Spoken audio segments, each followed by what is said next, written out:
இன்றைய வேளாண் தொழில்நுட்ப பகுதியில் எள் பயிர் உற்பத்தி சாகுபடி தொழில்நுட்பங்கள் குறித்து கடலூர் மாவட்டம் விருதாச்சலம் மண்டல ஆராய்ச்சி நிலைய உழவியல் துறையின் இணை பேராசிரியர் முனைவர் சி ஹரிசுதன் அவர்கள் தரும் தகவல்கள்.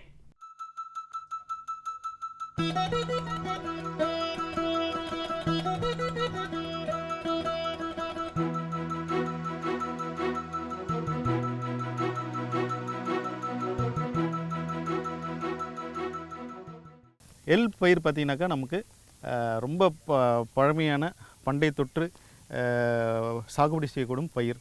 இந்த எள் பார்த்திங்கனாக்கா பிரதானமாக பார்த்திங்கனாக்கா ஒரு 3 பட்டங்கள் பிரதானமாக நம்ம தமிழ்நாட்டில் வந்து பயிர் சாகுபடி செய்யப்படுகிறது. ஆடிப்பட்டத்தில் மானாவாரியாகவும் குளிர்கால பட்டமாக கார்த்திகை பட்டத்தில் சில மாவட்டங்களில் பயிர் சாகுபடி படப்படுகிறது. பெரும்பாலும் பார்த்திங்கனாக்கா மாசி சித்திரை பட்டத்தில் சாகுபடி செய்யப்படுகிறது. இந்த 3 பட்டத்தில் ஒப்பிடும்போது பார்த்திங்கனாக்கா இந்த மாசி சித்திரை பட்டத்தில் அதிக மகசூல் தரக்கூடிய பட்டமாக விளங்குகிறது. பார்த்திங்கன்னா இந்த பட்டங்கள் ரொம்ப முக்கியம். ஒவ்வொரு பயிர்களுக்கும் வந்து பார்த்திங்கனாக்கா பட்டங்கள் வந்து ரொம்ப முக்கியம். ஏன்னா பார்த்திங்கனாக்கா அந்த ஒவ்வொரு பயிரும் அது வந்து விதைச்ச பிறகு அது முளைப்பு பெற்று அது பூத்து காய் பிடிச்சி வருவதற்கு பார்த்திங்கனாக்கா அதுக்கான ஏற்ற உகந்த தட்பவெப்பநிலை வேணும். எள்ளுக்கு ஏற்ற பட்டத்தை பயிர் சாகுபடி பண்ணால் தான் நம்ம முழுமையான பலனை கிடைக்க முடியும்.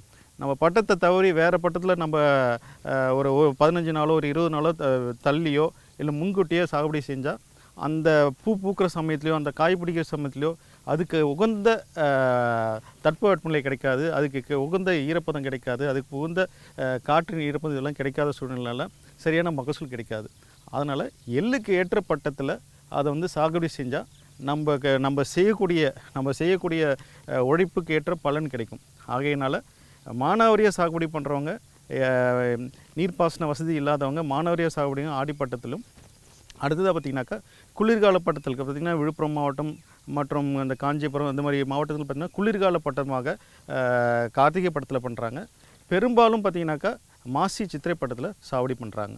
அடுத்ததாக பார்த்திங்கன்னா ரகங்கள், ஒவ்வொரு பட்டத்துக்கும் ஒவ்வொரு ரகங்கள் இருக்குது. இந்த பட்டத்துக்கு ஆன ரகங்கள் ஒவ்வொரு பட்டத்துக்கும் ரகங்கள் இருக்குது. ஆகையினால பார்த்திங்கனாக்கா இப்போ ஆடிப்பட்டம் பார்த்திங்கன்னா மானாவாரியில் சாகுபடி பண்ணுறதுனால நமக்கு பார்த்திங்கனாக்கா VRI 1, அடுத்தது பார்த்திங்கனாக்கா TMV 3, TMV 7 இது மாதிரி ரகங்கள் வந்து மானாவாரியில் சாகுபடி செய்யலாம். அடுத்து கார்த்திகை பட்டம் பார்த்திங்கன்னா நான் உங்களுக்கு எல்லாருமே தெரியும். இந்த கார்த்திகை பட்டம் பார்த்திங்கனாக்கா ஒரு குளிர்கால பட்டம். நமக்கு வந்து பார்த்திங்கன்னா நமக்கு ரொம்ப குளிராக இருக்கும். அது மாதிரி சமயத்தில் அந்த எள் சாகுபடி பண்ணோம்னாக்கா அந்த குளிர்காலத்துக்கு ஏற்ற ரகத்தை பயன்படுத்தணும். அதாவது பார்த்திங்கனாக்கா திண்டிவனம் 5 ரகமும் திண்டிவனம் 7 ரகமும் குளிர்காலத்துக்கு ஏற்ற ரகம். இந்த இடத்துல போய்ட்டு நம்ம மற்ற ரகங்களை போட்டோம்னாக்கா நம்ம இந்த திண்டிவனம் 5 திண்டிவனம் 7 வந்து பயிர் சாகுபடி செய்கிற அளவுக்கு நம்ம மகசூல் தர அளவுக்கு இந்த கார்த்திகை பட்டத்தில் மற்ற ரகங்கள் அதிக மகசூல் தராது. அடுத்ததாக பார்த்திங்கன்னா மாசி கார்த்திகை பட்டம். இந்த மாசி கார்த்திகை பட்டத்தில் பார்த்திங்கன்னா இரட்டை எண் கொண்ட ரகங்கள், அதாவது VRI 2, அடுத்தது VRI 4, அடுத்தது பார்த்திங்கனாக்கா TMV 4, TMV 6 இது மாதிரி 2 இரட்டை எண் கொண்ட ரகங்கள் பார்த்திங்கனாக்கா இந்த மாசி சித்திரை பட்டத்துக்கு ஏற்ற ரகங்கள். இந்த ரகங்கள் இப்போ பார்த்திங்கன்னா நம்ம பட்டத்தை பார்த்தோம், அந்த பட்டத்துக்கு ஏற்ற ரகங்களை பார்த்தோம். இது ரொம்ப முக்கியமான ஒரு தேர்வாக இருக்கணும். இதை விட்டு நம்ம எல்லா உழைப்பும் செஞ்சுட்டு சரியான பட்டத்தில் சாகுபடி செய்யாமல் அந்த பட்டத்துக்கு ஏற்ற ரகத்தை சாகுபடி செய்யலைனாக்கா நம்ம செய்யக்கூடிய உழைப்புகள் வீணாக போயிடுங்க. அதனால் சரியான பட்டத்தில் சரியான ரகத்தை செஞ்சு பயிர் சாகுபடி பண்ணணுங்க. அடுத்ததாக பார்த்திங்கனாக்கா பயிருடைய இடைவெளி ரொம்ப முக்கியங்க. பயிர் சாகுபடி பண்ணக்குள்ளார ஒவ்வொரு பயிர்களுக்கும் பார்த்திங்கனாக்கா அதோட வேரோட வளர்ச்சி, அதோட தழையோட வளர்ச்சி. ஏன்னா நம்ம பார்த்திங்கனாக்கா நம்ம இயற்கையாக கிடைக்கக்கூடிய செடிக்கு கிடைக்கக்கூடிய ஒரு இடுபொருள் பார்த்திங்கனாக்கா சூரிய சக்தி. அந்த சூரிய சக்தி மூலிமா தான் நம்ம ஒரு செடிக்கு வந்து பச்சையம் ஆகி அதோடைய வளர்ச்சிக்கு வந்து ஒரு உந்துதலாக இருக்குது. அந்த சூரிய சக்தி நமக்கு இயற்கையாக நல்ல சுலபமாக கிடச்சி முழுவதுமாக கிடச்சி அந்த பயிர் அதோடைய வளர்ச்சிக்கு உட்கொண்டு நல்ல வளர்ச்சி பெறணும்னாக்கா அதுக்கு போதுமான இயற்கையாக கிடைக்கக்கூடிய சூரிய சக்தி, காற்றோட்டம் மற்றும் வேரும் கீழ் கிடைக்கக்கூடிய அதுக்கான உகந்த சூழ்நிலையை உற்பத்தி பண்ணும். அப்போ ஒவ்வொரு பயிருக்கும் ஒவ்வொரு இடைவெளி இருக்குது. ஆகையினால இந்த எள்ளில் பார்த்திங்கனாக்கா இந்த கிளைக்கக்கூடிய ரகங்களுக்கு பார்த்திங்கனாக்கா ஒரு அடி இடைவெளி கொடுக்கணும். நம்ம அந்த காலத்திலே பார்த்திங்கனாக்கா நம்ம முன்னோர்கள் அதுக்கான பழமொழி சொல்லியிருக்காங்க. அடிக்கு ஒன்று ஜானுக்கு ஒன்று, அதாவது வரிசைக்கு வரிசை ஒரு அடி இடைவெளியும் ஜானுக்கு பயிருக்கு பயிருக்கு வச்சுக்கோங்க ஒரு ஜான் இடைவெளின்ட்டு அப்பயே அந்தந்த அவங்களோட அனுபவத்தில் வந்து இடைவெளி சொல்லியிருக்காங்க. நம்மளுடைய சிபாரிசு பார்த்திங்கன்னா ஒரு செடிக்கு வரிசைக்கு ஒரு அடி இடைவெளியும் செடிக்கு செடி ஒரு இடைவெளிங்கிற அளவுக்கு பராமரிக்கணும். நம்ம விதைக்குள்ளார என்ன பண்ணணும்னா பார்த்திங்கனாக்கா பொதுவாக பார்த்திங்கனாக்கா ஒரு ஏக்கருக்கு 2 கிலோ விதையளவு சொல்கிறோம். இந்த விதையை வந்து மணலோடு கலந்து தூவி விட்டிங்கன்னா 2 கிலோ போதுமானது. ஆனால் நாங்கள் வந்து இப்படி விதைக்குள்ளார என்ன ஆகுனாக்கா நம்ம நிறைய களைச்சி விட்ற மாதிரி இருக்கும். ஆகையினால வரிசைக்கு வரிசை ஒரு அடி இடைவெளி வர அளவுக்கு தூவி விட்டுட்டு விதைச்சி விட்டுட்டு செடிக்கு செடி முதல் 15ஆவது நாள் அரை அடி இருக்கிற அளவுக்கு களைச்சி விடணும். அடுத்தது ஒரு 30ஆவது நாள் ஒரு அடி இருக்கிற அளவுக்கு களைச்சி விடணும். இது போல் செய்கிறதுனால நமக்கு பார்த்திங்கனாக்கா கடைசியாக வந்து நமக்கு வரிசைக்கு வரிசை ஒரு அடியும் செடிக்கு செடி ஒரு அடி என்ற இடைவெளி கிடைக்கும். ஆகையினால ஒரு சதுர மீட்டருக்கு 11 செடி கிடைக்கும். இந்த ஒரு சதுர மீட்டருக்கு 11 செடின்ற பயிர் எண்ணிக்கை கடைசி வரைக்கும் தக்க வச்சுட்டாக்கா நல்ல மகசூல் கிடைக்கும். ஆகையினால இந்த எள்ளில் நம்ம களைச்சி விடுறது ரொம்ப ரொம்ப முக்கியமான ஒரு தொழில்நுட்பம். ஏன்னா மற்ற பயிர்களுக்கு இந்த களைச்சி விடுறது தொழில்நுட்பம் கிடையாது. இது எள்ளில் வந்து களைச்சி விடுறது ரொம்ப ரொம்ப முக்கியமான தொழில்நுட்பம். இந்த களைச்சி விட்டிங்கன்னா ஏன்னா நம்மளுடைய பிரதானமாக நம்மளோட ரகங்கள் பார்த்திங்கன்னா கிளைக்கக்கூடிய நிறைய பக்க கிளைகள் கிளைக்கக்கூடிய ரகங்கள். ஆகையினால இந்த களைச்சி விடணும். இந்த களைச்சி விட்டிங்கன்னா தான் அது வந்து உங்களுக்கு நல்ல கிளைச்சி நிறைய காய் பிடிக்கும். நீங்கள் களைக்காமல் விட்டிங்கன்னா பார்த்திங்கனாக்கா இதெல்லாம் பார்த்திங்கனாக்கா உங்களுக்கு ஒரு வீரியமாக இல்லாமல் ஒரு குறிஞ்ச ஒரு 2-3 கிளைகளோட குறைஞ்ச காய்கள் பிடிச்சி குறைஞ்ச மகசூல் தரும். ஆகையினால இந்த எள்ளில் பார்த்திங்கனாக்கா களைச்சி விடுறது ரொம்ப முக்கியம். எப்பப்போ களைச்சி விட்றோம்னாக்கா 15ஆவது நாள் 15 அரை அடி இடைவெளி இருக்கிற மாதிரி களைச்சி விடணும். அடுத்து 30ஆவது நாள் ஒரு அடி இடைவெளி இருக்கிற மாதிரி களைச்சி விடணும். அடுத்தது பார்த்திங்கனாக்கா உங்களுக்கு எள்ளில் பார்த்திங்கனாக்கா இந்த எள்ளில் பார்த்திங்கன்னா நம்ம ஊட்டச்சத்து மேலாண்மை பயிர் ஒன்று பார்த்திங்கன்னா நம்மளுடைய குழந்தைங்களே பார்த்திங்கனாக்கா ஒவ்வொரு பருவத்துக்கு இவ்வளோ ஊட்டச்சத்து கொடுக்கணுன்ட்டு நமக்கு நம்மளுடைய மருத்துவர்கள் சொல்லுவாங்க.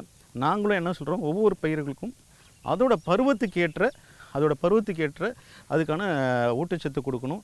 அதோட செடிகளுக்கு தேவையான ஊட்டச்சத்து கொடுக்கணும். ஆகையினால் பார்த்திங்கனாக்கா எள்ளுக்கு பார்த்திங்கனாக்கா இரவை பயிராக இருந்தாக்கா ஏக்கருக்கு 30 kilo urea, 60 kilo super phosphate, 15 kilo potash. சரிங்களா? ஏக்கருக்கு 30 kilo urea, 60 kilo super phosphate, 15 kilo potash வந்து ஏக்கருக்கு அடி உரமாக இடணும். அதுவும் பிரத்யேகமாக இந்த இப்போ எள்ளு பயிருக்கு பார்த்திங்கனாக்கா மேக்னீஸ் சல்ஃபேட் என்ற நுண்ணூட்டச்சத்து ஏக்கருக்கு 2 கிலோ. மற்ற பயிர்களுக்கு இது இருக்காது. மேக்னீஸ் சல்ஃபேட்டுக்கும் மெக்னீஸ் சல்ஃபேட்டுக்கும் நம்ம குழப்பம் இருக்கக்கூடாது. எள்ளுக்கு MnSO4 அது மேக்னீஸ் சல்ஃபேட் என்ற நுண்ணூட்டச்சத்து ஏக்கருக்கு 2 கிலோ இடணும். மேலும் இது கிடைக்கவில்லை என்றால் எள்ளுக்கான பிரத்யேக நுண்ணூட்ட கலவை இருக்குது. இந்த நுண்ணூட்ட கலவை ஏக்கருக்கு 5 கிலோ இடணும். ஏன்னா ஒவ்வொரு நம்ம பேரூட்டச்சத்துக்கள் இந்த யூரியா, சூப்பர் பாஸ்பேட், பொட்டாஷ் அது மாதிரி பேரூட்டச்சத்துக்கள் இடுவோம்.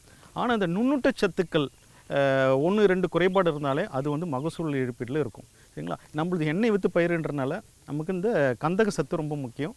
கந்தக சத்து இருந்தால் தான் எண்ணெய் நிறையா கிடைக்கும், எண்ணெய் கிடைக்கும்.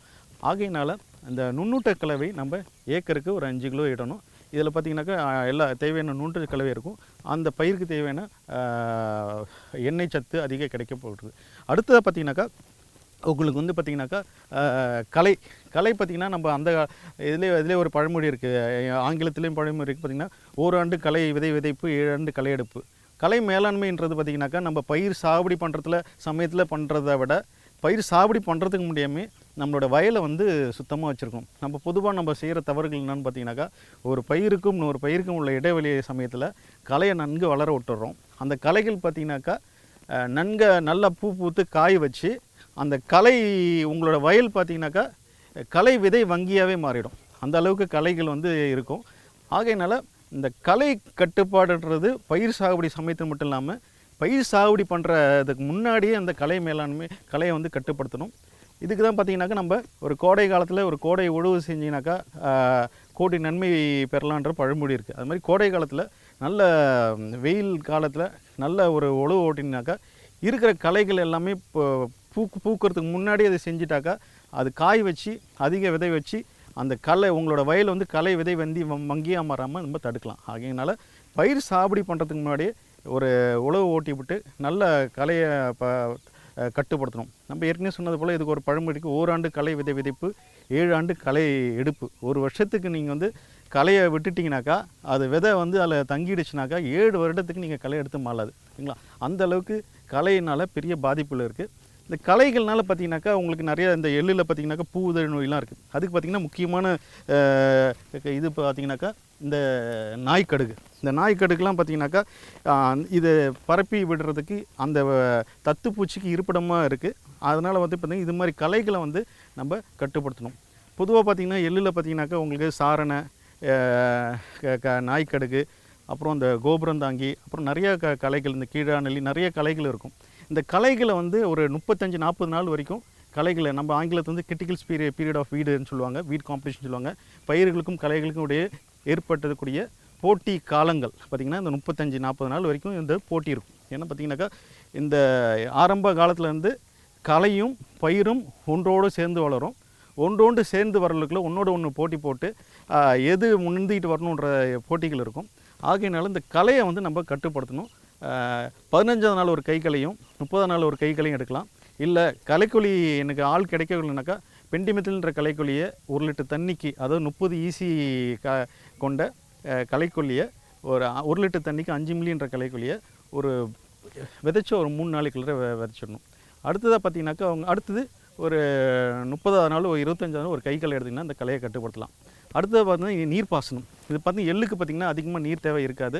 நம்ம ஏற்கனவே முன்னோர்கள் சொன்ன மாதிரி 5ல் 1 பிஞ்சில் 1ன்ற மாதிரி 2 பருவத்தில், அதாவது விதைக்க பூ பூக்கிற சமயத்தில் காய் பிடிக்கிற சமயம் ஈர இருக்கிற மாதிரி பார்த்துக்கணும். அடுத்தது பார்த்திங்கன்னா அறுவடை பார்த்திங்கனாக்கா பயிரோடைய வளர்ச்சி காலங்களை தெரிஞ்சு வச்சுக்கணும். இல்லைன்னா பயிர் வந்து பார்த்திங்கனாக்கா கீழே இருந்து 10வது காய் உரிச்சு பார்த்திங்கனாக்கா நீங்கள் விதையோட கலர் என்ன இருந்ததோ அந்த கலர் இருந்ததுனாக்கா அந்த கலரை வந்து தென்பட்டுச்சுனாக்கா அது பயிர் அறுவடைக்கு தயாராக தாட்டும். அடுத்து 25% காய்கள் இலைகள் வந்து மஞ்சள் நிறத்துக்கு மாறினாங்க அந்த பயிர்கள் வந்து அறுவடை தயாராக இருக்குன்னு அர்த்தம். மேலும் விவரங்கள் பெற முனைவர் சி. ஹரிசுதன் அவர்களை 09842210248 என்ற கைபேசி எண்ணில் தொடர்பு கொள்ளலாம்.